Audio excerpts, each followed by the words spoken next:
Dans ce port, nous étions des milliers de garçons. Nous n'avions pas le cœur à chanter des chansons. L'aurore était légère. Il faisait presque beau. C'était la première fois que je prenais le bateau. L'Algérie, écrasée par l'azur, c'était une aventure dont on ne voulait pas. L'Algérie, du désert à Blida, c'est là qu'on est parti jouer les petits soldats. Au balcon, sécher draps et serviettes, comme en Italie. On prenait des vieux trains à banquettes.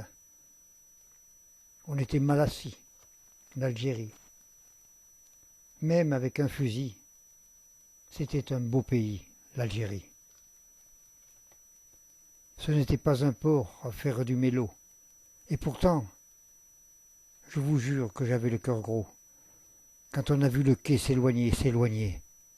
Il y en a qui n'ont pas pu s'empêcher de pleurer. L'Algérie, écrasée par l'azur, c'était une aventure dont on ne voulait pas. L'Algérie, du désert à Blida, c'est là qu'on est parti jouer les petits soldats. Nos fiancés nous écrivaient des lettres avec des mots menteurs. Le soir, on grillait des cigarettes afin d'avoir moins peur. L'Algérie, même avec un fusil, c'était un beau pays, l'Algérie. Un port, ce n'est qu'un port.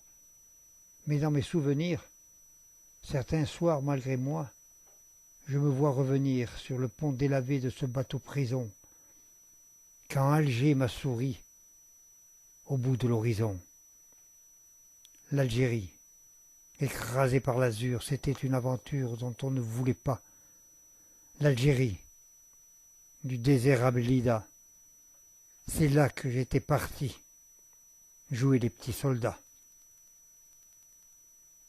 Un beau jour, je raconterai l'histoire à mes petits-enfants du voyage où notre seule gloire, c'était d'avoir 20 ans.